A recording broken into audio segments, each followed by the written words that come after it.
Okay, well, welcome to the podcast. This is the third one of the You Don't Know Jac podcast, and I have the pleasure of introducing Aly Vredenburgh, author, co-director of a documentary called Crisis Generation, and author of the book Out of Focus, which today's topic is going to be focusing on mental health and how it's really affecting especially Gen Z, right? Yeah, absolutely. Well, let's hear a little bit about your backstory. You're born and raised in San Diego, right? Yeah, I'm born and raised in San Diego. I'm kind of your average California girl. I grew up in a stable, good family, and I I'm now 28 years old, and I am at the very edge of Gen Z, At the very edge. very cusp. Yeah, it goes from like 2010 to 1997, Okay. and so I'm right there. I was born in 1997.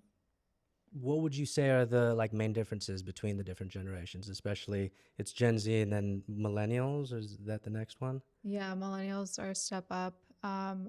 I would say for Gen Z, the thing that makes us really unique is that we grew up during the technological revolution. So we grew up right when all of these really cool technologies were coming out. Mm-hmm. And, our parents had no idea. They had no idea what we were in for. They had no idea we were up at midnight on MySpace talking to random strangers, or that we were posting on Yahoo Answers, or hate chatting with people on Club Penguin. We were doing all kinds of crazy stuff that our parents had no idea about, and it's really interesting because I've been researching the mental health crisis for a while now, and you can dissect what's happening in all kinds of different ways, but it's interesting because a lot of the patterns and themes are actually things that have been happening for a long time. Okay. So you grew up in a good family, your parents still together? My parents are, which is really, I feel very fortunate for. Agreed, yeah. Unfortunately, I lost my mom last summer, but until then, So my sorry. thank you. But until then, they were together for 37 years. So it was really, didn't really realize it till I got older that it was great to have an example and role model to look up to in terms of relationships, because most people grow up with broken homes and parents who have broken relationships, and that just doesn't really have a good effect on an up and coming kid who's trying to develop themselves, you know? So I feel like we're very fortunate in that aspect. Yeah, I mean, just speaking of kids growing up in broken homes, one of the things I talk about in my book is the rise of gun violence in our country, and it's definitely been an impact for a lot of young people who didn't necessarily have the same upbringing as our parents did.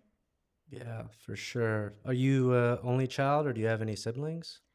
I feel like an only child just because my brother is about 6 years older and Okay. he was very independent. He did his own thing and he's just so different than I am that I just never really connected with him. So Completely different generations, right?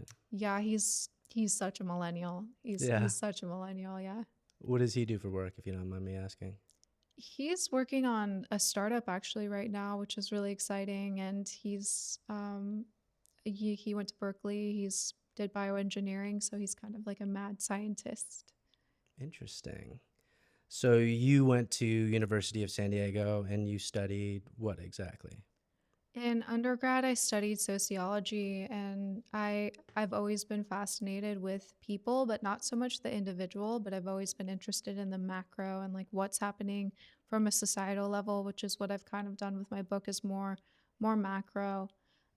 But when I was taking my last final, I got an email from the school about joining the Masters of Social Innovation program, Mm, and so I interviewed for it and then got accepted with a scholarship, nice. and I felt like that was the right route for me at the time.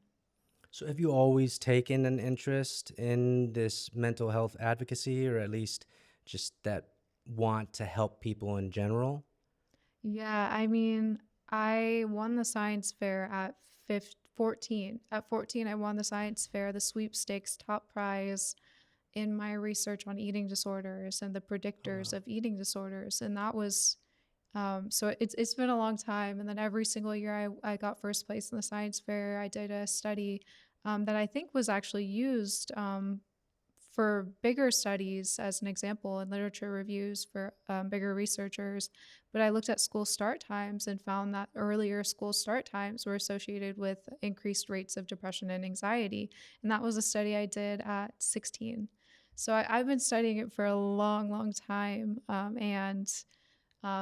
In college, I remember I didn't end up doing it, but I was so fascinated with mental health that I had outlined this whole long, study I wanted to do, but I didn't end up having the chance yet. But I've been fascinated for a long time, truly, and I really believe it's because of my own struggles. Right. So I was gonna bring that up. What exactly was it in your life that inspired you to pursue this? Because it seems like it's a lifelong passion. It's not just one of these whims. Like people are out there saying, "Oh, an advocate for mental health," but are you really like? Have you done the studies when you were 16 years old? Like, have you really been invested in helping people change? Where did that come from? Like, yeah, tell me more about that because I really want to know where that came from.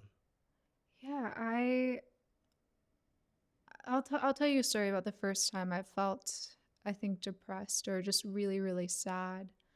I had been through a really traumatic ski accident. I ran into a pole because I couldn't stop, and I think the slopes are really icy, and I slammed into it and broke half my face. And that wasn't what hurt me, believe it or not. I mean, yeah, I had some like pain and it wasn't the best, but what hurt me was that I had this friend group that I had known since preschool, and the girl I was best friends with the girl next door, and I had missed a lot of school. I missed like 2 or 3 weeks of school healing from the accident, and that group was like this social group that I was really connected to and tied to. And as a kid, that's like something that's so important is like your friendships and all of that. And I was gone so long that I think they forgot about me or something, or just there was just a disconnect when I came back, Yeah. and they just stopped talking to me over time, and I just stopped being a part of that group or accepted into that group. And the moment knew for sure that was true was because the girl next door had a pool party, and I was 8 years old at the time, a little 8-year-old pool party. But they knocked on my door because one of them forgot their swimsuit, and they asked me if they could borrow one of mine. And they didn't invite me, but they just wanted to use me for my swimsuit. Right. And I looked at them and I said, "No, sorry, I don't think any of mine will fit you." And and then I closed the door and I went and I cried for the rest of the day and realized I really truly wasn't accepted and not seen by them anymore. And it was just a moment that I will remember for the rest of my life because I was just this little 8-year-old girl realizing I didn't belong. Interesting. So you had the wherewithal and self-awareness to realize that. Was it when you were a kid that you realized it was your identity kind of wrapped into your friends and having lost that connection with them because of the injury, that was the reason why you've kind of had a loss of identity? Like, did you realize it then, or did you realize it more when you grew up? Well, I don't know that. I guess for me, I didn't realize how impactful that experience was till I grew up. Like I realized it recently how impactful it was Mm-hmm. because it was kind of that first moment in my life I realized how important belonging really is. And throughout my life I've gone through different periods, and it's really normal for any person to have friendships that come and go. That's just a part of life. But for me, it was really that formidable experience. But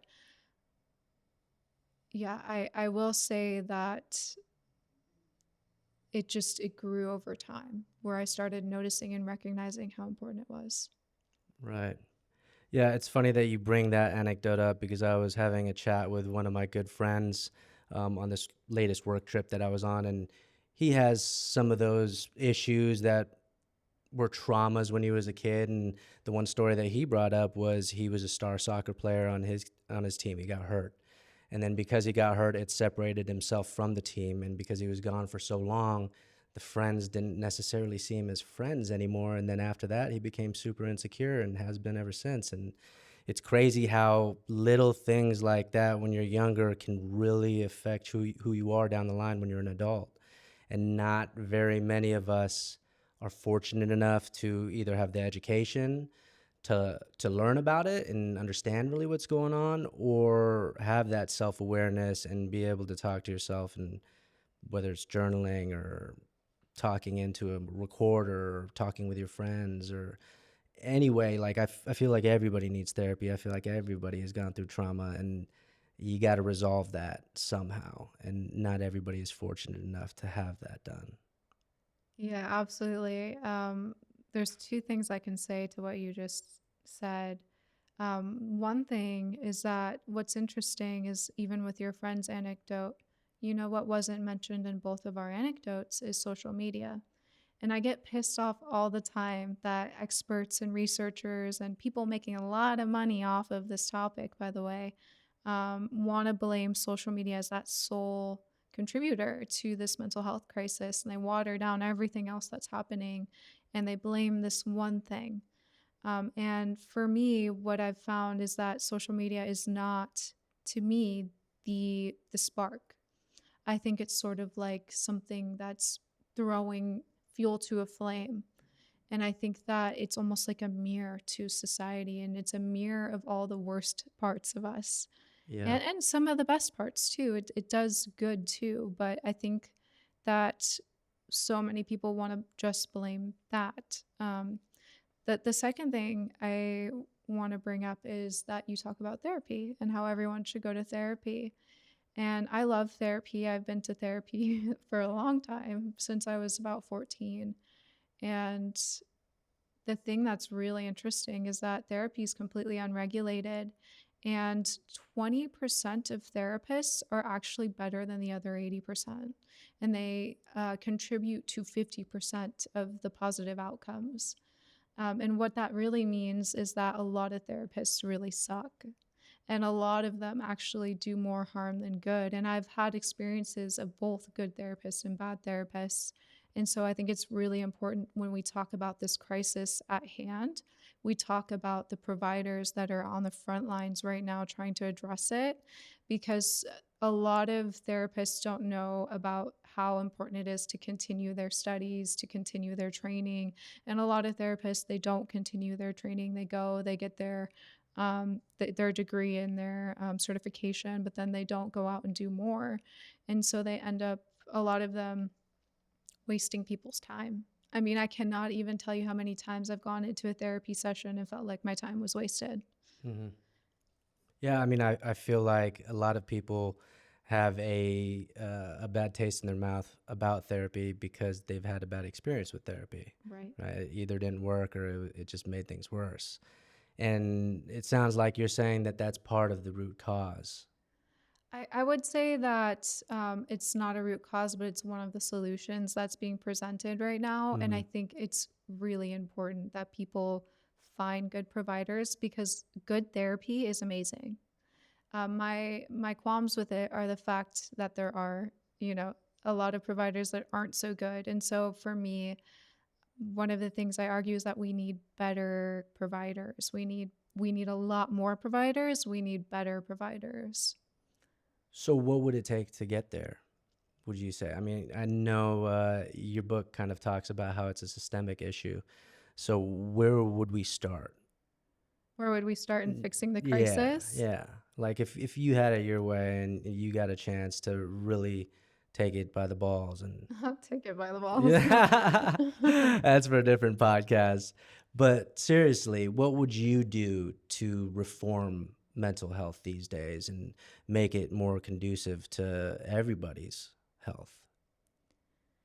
I think a lot of our mental health struggles, they stem from economic problems. And I know that sounds simple, but it's actually really complex because our economy affects a lot of different factors. I Gen Z is actually um, the most depressed and anxious generation ever recorded in history.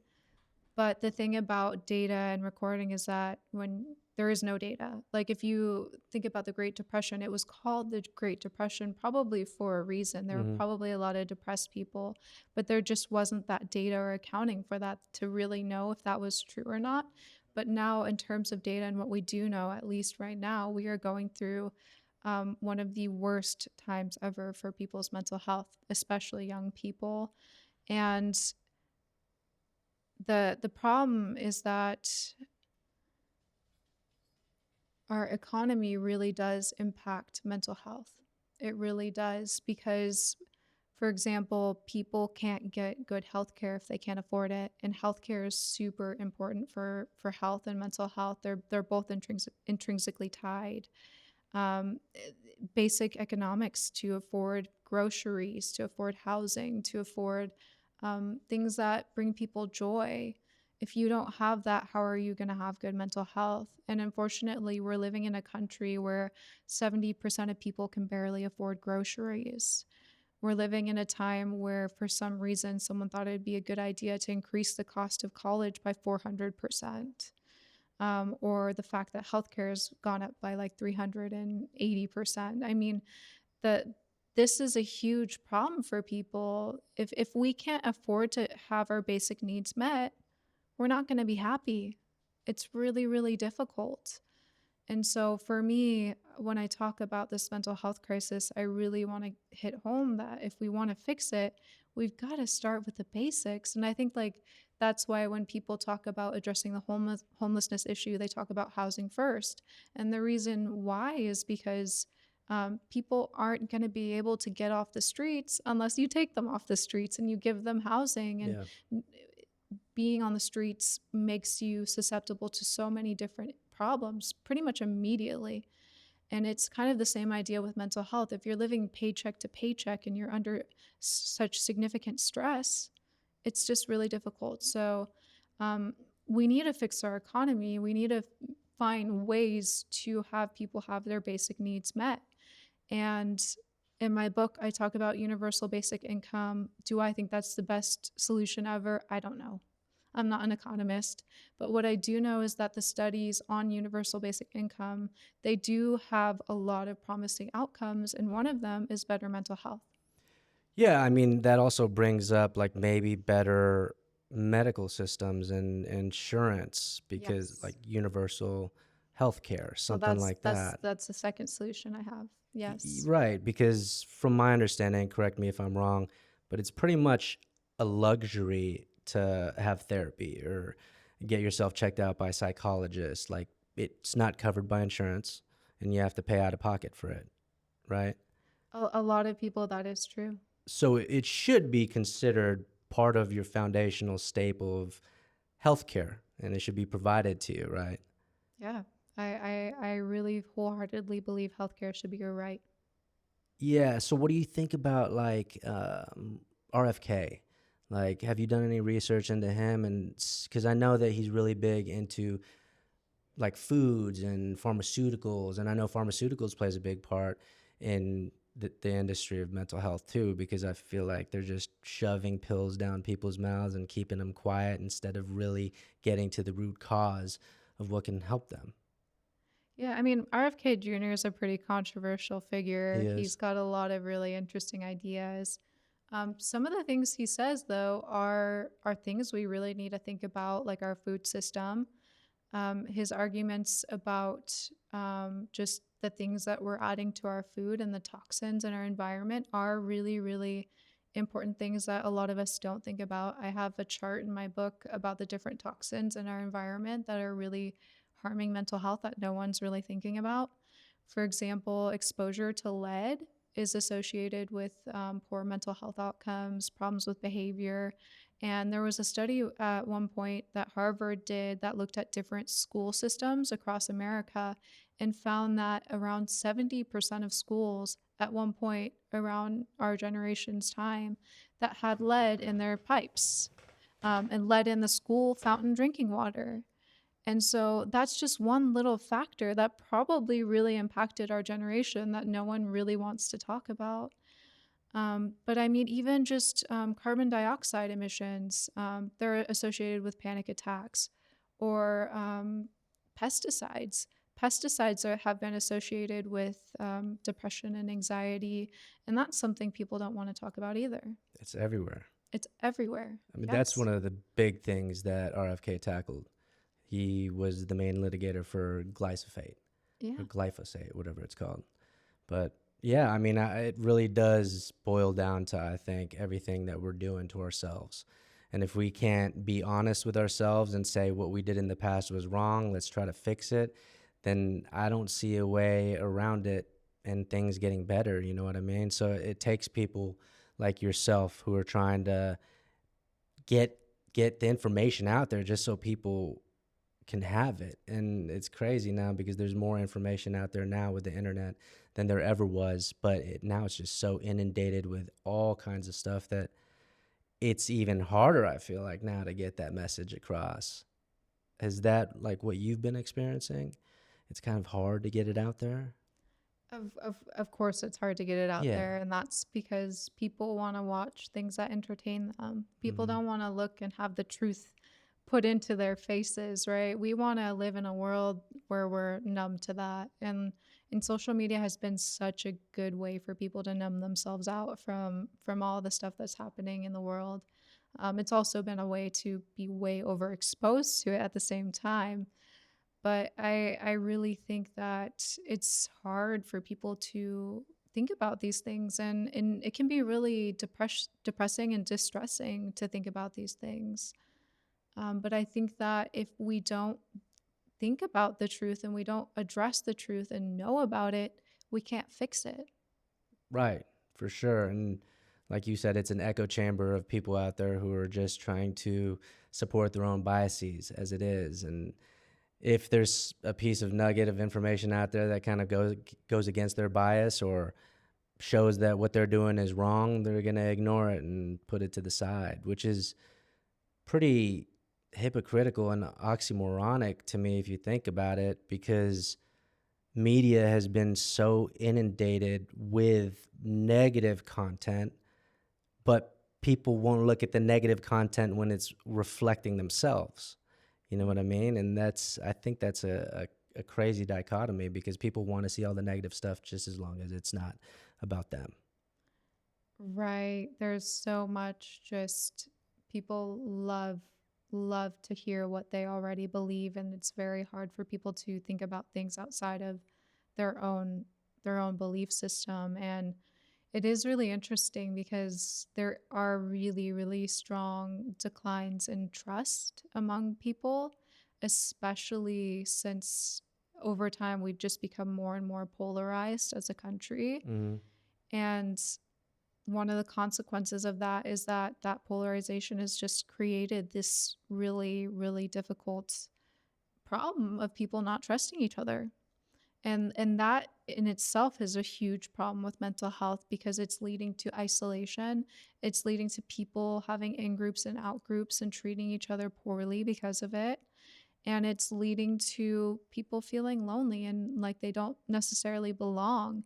And even within these groups, just talking about liberal and conservative, a lot of these groups are very one my way or the highway. I mean, I experienced that in liberal circles because I tend to be more moderate, and so in those circles, I was exiled for being not the perfect liberal. And I know in the conservative circles, it's the same idea of, if you're not, a diehard fan of our president, Yep. you're part of the problem, right? And so it's scary because if we aren't given the tools to think for ourselves, it's really concerning because that's how you get groups of people who are really hateful and dangerous. Honestly, Yeah. if you look at what's happening in our country, these are the same things that happened before genocide. We're creating this huge levels of polarization, and it's making people hate each other, and it's not okay. Yeah. It's really not. I mean, I haven't done any deep digging into this, but I feel like it has a lot to do with the educational system. Pretty much everything that you're talking about. There's no financial literacy classes that you can take, no practical real world money classes that you could take in school to really help you go out and achieve the things that the rich people are achieving because they've got the knowledge at hand, right? Same with your mental health. There's nothing about mental health. I mean, you got psychology classes, but no application of that, like for yourself. And I think that if people were educated a lot more sufficiently, we wouldn't be having these issues. And people who are doing those crazy things, like you talk about school shootings and things of that nature, I would go out on a limb and say that those people are not very educated and can't really think for themselves. Therefore, they'll take what somebody else gives them in terms of this is true. Take this and run with it. What do you think? Yeah, I mean, our education system is really, it's built on principles that are pretty concerning because, I mean, the way our schools are funded is through property tax. So that alone has created a huge amount of inequality in our country because obviously the schools in richer neighborhoods are going to be better because the property taxes are paying for those schools. Um, and and so, obviously, in less affluent neighborhoods, those schools aren't going to have as many resources, which means it's going to contribute to cyclical poverty and issues of people not getting, you know, the the American dream. Yeah, and they keep perpetuating that by things like gerrymandering and changing districts around and forcing the people who are usually poor to stay poor, right? And it's just a vicious cycle that is very difficult for us to break out of, especially since we're so in deep with this. But it's we're talking about how hard it is to really like come out of your childhood or your educational experience and really grasp these things. How is it that you were able to like really take hold of this and not let the darkness get to you and use your experiences for the better and come out with a book and then the documentary? Like what inspired you? Like what led to what in order to get to where you are today? Yeah, I mean, it definitely was born from pain. I have cared about mental health from a really young age, but the thing that sparked it was losing my best friend to this I'm crisis. sorry. Thank you. Yeah, it was the absolute hardest thing I've ever been through. And when I talk about how in childhood I felt like no one saw me, Rory was that person that saw me. I met her when we were about 7 or 8 years old. She was kind of that person. We were both in orchestra together. We played violin and we were the youngest ones in there. I think we both just took to music and advanced really quickly. So we were in an older orchestra and we just grew close over the years because we both were experiencing the same things. We both kind of had a lot of similar life experiences. And the thing that separated us, I think, was that she used substances and I never got into that, which thank God I never did, but I've just never had that personality. But unfortunately, she lost her life because of it, and it took me a solid year. I She died like a month before I started my master's program, and because it was the pandemic, everything was online, which honestly, I'm grateful it was online at the time because I could barely leave my bed. And I remember doing my master's classes on Zoom, and I had my camera off, and I was in bed in my classes, because I was just so deeply sad. And about a year in, I realized I needed to start doing something advocacy wise. So I joined a nonprofit and helped found it into a formal 501(c)(3) and started doing advocacy work. And then after that, I started feeling strong enough to write my book and finally put it to paper. Mm-hmm. And and then after finishing the book, I was like, I think more people should hear what's happening because they shouldn't be losing their sister, their brother, their friend, their neighbor, their parent to suicide. It shouldn't happen. It's crazy that it's happening at such high rates. Yeah, I mean, I apologize about your friend. That's very that's saddening, and I'm sure you were distraught about that. But as they say, you turn your broken heart into art, and I commend you for that for sure. What was what made you want to go that route in terms of writing a book or producing a documentary as opposed to becoming a therapist or psychologist and helping people in the office?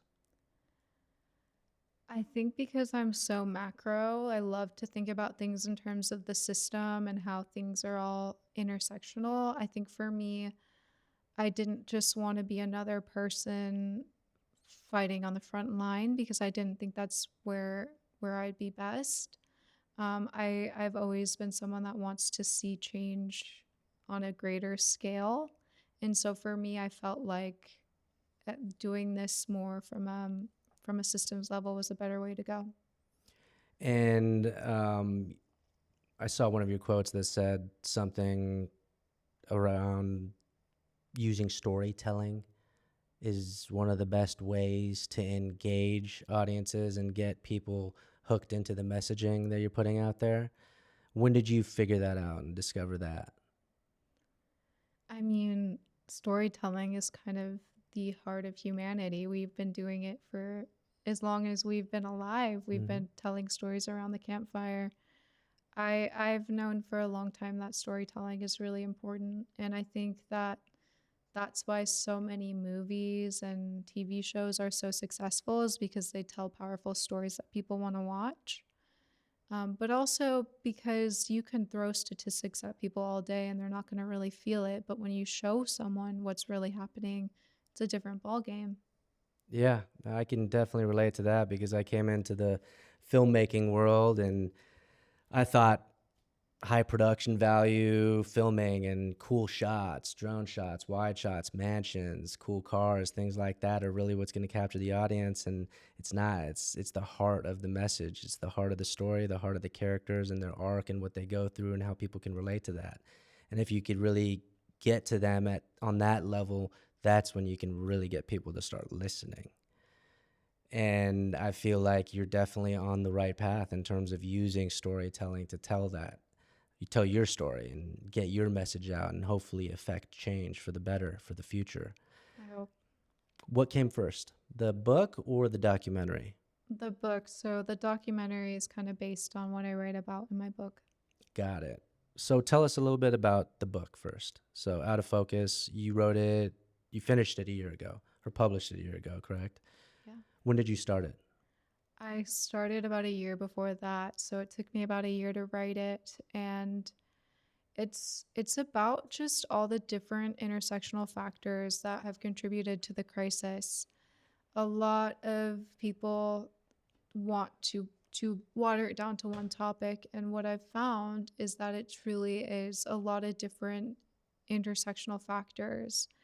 And so I write about various things in my book like toxins, parenting, individualism, capitalism, nutrition, exercise.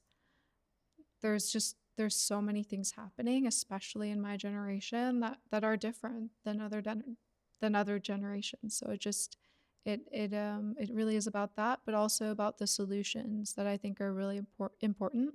And I don't necessarily think I'm the greatest innovator, smartest person on earth with solutions, but the thing that's important for me is that people read it and talk about it because I think that the more people talk about ways of solving the crisis, the better. And whether I'm right or not doesn't matter. It's that we have these conversations and we start thinking about improving our systems.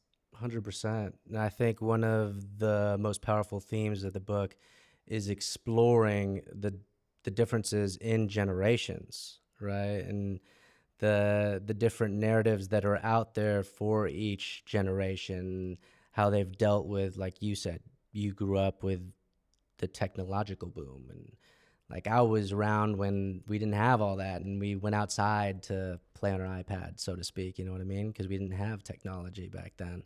So, what is it that you're trying to get across in your book that will help connect the generations, help them understand each other a little bit better? I think that older generations really think that we're a bunch of lazy, entitled bitches. I really think that that's what older generations think about Gen Z. I think that they think that we're special little snowflakes and we are very individualistic, and I do think that there is some truth to that. I think we were raised to be very like, oh, you're so special, everybody gets a medal, you matter more than anyone else, you know. That's kind of how we were raised. But I think that what older generations don't see, and what I really try to lay out, is how we've grown up with very different opportunities. Our parents, they could buy a house on a minimum wage job versus us. I mean, a minimum wage job might get us a small apartment that's shared with roommates. I mean, it's like a different lifestyle. And we were told going to college would fix everything, that college was our ticket into the American dream. But the reality is that a lot of Gen Zers who are graduating out of college cannot get jobs. The jobs they get are like minimum wage.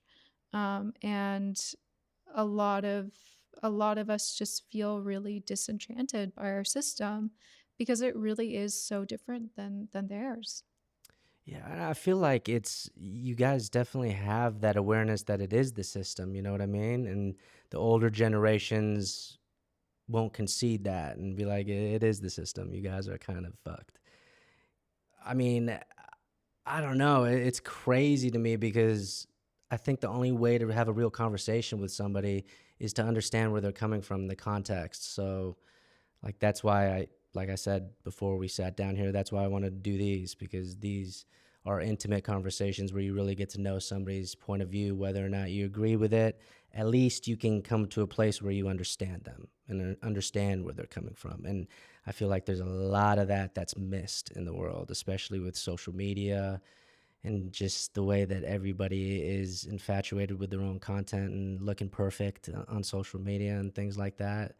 Just really, it hurts those important conversations that need to be had, because people would rather comment on a post instead of sitting down with one of their friends and having like a real conversation. Like, do you still have conversations with your friends? Like, not in this setting, like where it's a podcast, but like you sit down and have like a real conversation with somebody. Yeah, I mean, I am very I try to be very deep with people and I try to make people feel seen. I don't know if I'm successful, you'd have to ask them, but Mm-hmm. I try my best. And I think that it is really interesting because a lot of us, I think that we use our phones to escape, and we use technology to escape because it's much easier to dig ourselves into hours of scrolling on TikTok than it is to put yourself out there and go and talk to someone and potentially face rejection or potentially have something go wrong. And so a lot of us have relied on it now because it is just, I think people we're a little bit like, we're a little lazy and we do the easy thing because that's what makes sense. But I there have been shifts in what's been happening. I mean, even the creators of Bumble BFF. Have you heard of that app? Mm, It's basically like Bumble, but it's for people to make friends. It's like a different part of the app. interesting. And they've found huge surges in use of that app. And so a lot of young people are going out and they're using these apps for good. They're using it to connect and make friends. People are leveraging Facebook groups. There's been huge increases in engagement on Facebook, and you'll even see people posting on Facebook like, you know, here I am. I want some friends. I'm 26. I have dog. You know, you'll see people put out their little ploys to make friends, and it's really cool because they get lots of engagement. Because I think a lot of Gen Zers are realizing how important it is to have connections and make friends. And we're starting to leverage these very technologies that might have hurt us in the past because they are incredible, incredible tools if we use them the right way. And even data came out about Eventbrite, which is just that a platform to Mhm. have events. They've found huge increases in events like speed dating and like yoga retreats and just different things that people are engaging with because they do want to get off their phones. They do want to go outside and meet people, which is just incredible. And it's amazing that people are kind of finding these solutions and finding ways to connect. Yeah, I mean, humans, we're pretty tribal species and we have to be social. I mean, I feel like loneliness is not something that is indicative of being a human being. And like you said in the beginning, there's a lot more loneliness now than there ever has been, which is crazy because we're connected more than we ever have been. And I think I got a quote here that I want to read that you said: "A mentally healthy society is one where people have access to stability, connection, and meaning in their lives." And I feel like that's the trifecta of what you are trying to say. This all needs to come together in order for mental health to be really affected in terms of the good change and positive change that you're trying to do, right? Exactly. Stability, connection, meaning. Those three things. It is like the trifecta. So those were some of the themes that you used when you went out and started your documentary. I know you're not done yet, but you're the co-director, producer, I assume, of the documentary. It's Crisis Generation, correct? That's the name of Yeah, it? crisis generation. Cool. Tell me a little bit about that because I know you said a little bit before, but I didn't want to ask too many questions. I want to hear it now. It's been an incredible process and just the reception I've gotten and the people that have helped me through this process. I am incredibly incredibly grateful for, but I this film has already taken me around the world. I've already interviewed an expert in London just this last couple of weeks. I've had people across the country doing filming for this project. It's just been an amazing, amazing way to connect with people who've experienced what I have. And there's some really powerful stories that I think people really need to hear.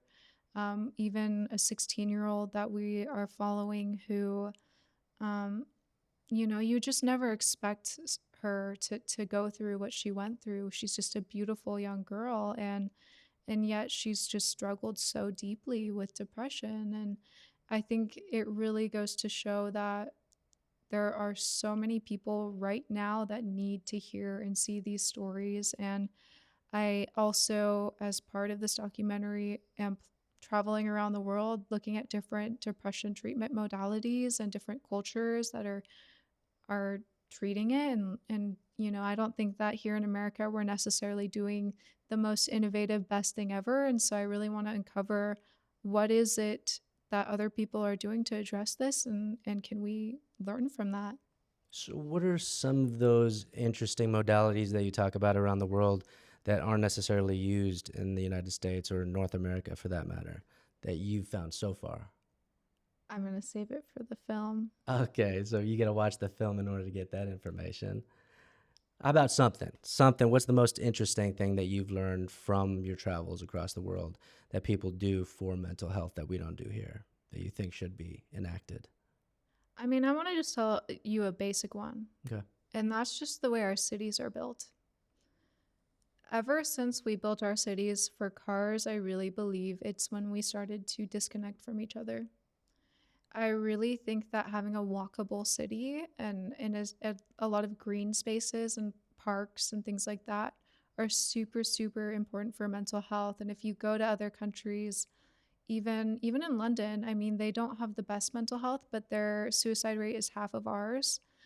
They have better, healthier food. They have more walkability. They have healthcare, free healthcare. Um, People will say what they want about it, and a lot of people aren't happy with their healthcare there. But I think it does go to show that even something as simple as making cities walkable could have a really, really huge impact. And that's something that people don't necessarily think about. Yeah, now that you say that, I've done a lot of traveling across the United States, and I do notice in places like in the Midwest where there's a lot more snow and a lot more winter, so to speak, there's definitely a lot more parks, more sports, more things that help people get together and stay together because I think weather like that kind of can contribute to a mental health crisis, especially like depression, things like that. Isn't Seattle, I believe, isn't that the most, it's got the highest rate of suicide out of all the cities because it's only sunny for 50 days a year or something crazy like that. But I think you're right. Like, we definitely need to be outside more. We need to be with each other more. I mean, and it's not the same thing being behind a keyboard and being behind your monitor talking to somebody on instant message as it is and being in person. You know what I mean? So I love the work that you're doing. You got to keep it up. Everything that you're doing on social media, we'll share all the links to your social media. The book, which is out, you could get it on Amazon, right? Yeah. And then the documentary is coming soon. So we'll be waiting for that, and we'll definitely let everybody know about that. What's the last thing that you'd like to say? Yeah, I want to urge anyone listening to this to practice kindness. And what I mean by that isn't to go and do something nice for someone. There's a definition of kindness that I really love, and it's the act of making someone feel seen. I think so many people walk throughout their days and they don't feel like anyone sees them or understands them. They don't feel like they belong. And so I urge anyone listening to this to really put in effort to make someone in your life today feel seen. Someone in your life or just a random stranger or I both? mean, whatever you'd like, whatever you feel is best, and the more the merrier. For sure. Just establishing that connection and letting people know that you're there, right? Yeah. Because we all need somebody in our corner every once in a while. So I like that. Well, thanks for being on today. I'm definitely going to read your book if you could let me borrow it. That's yours. That's mine. That's Okay. Are yours. you going to Yeah. autograph it too? I should, shouldn't I? Yes, Yeah. probably. Because you're going to be famous one day giving these TED Talks about mental health, right? We'll see. We'll see where it goes. But thank you again, Aly, for being here. And I know I put a video out yesterday saying that my camera and light broke, but Aly came through in the clutch with a couple of extra cameras that she let me borrow for today's shoot. So that's why we got another episode. So thank you for that as well. You're welcome. All right. You guys have a good day.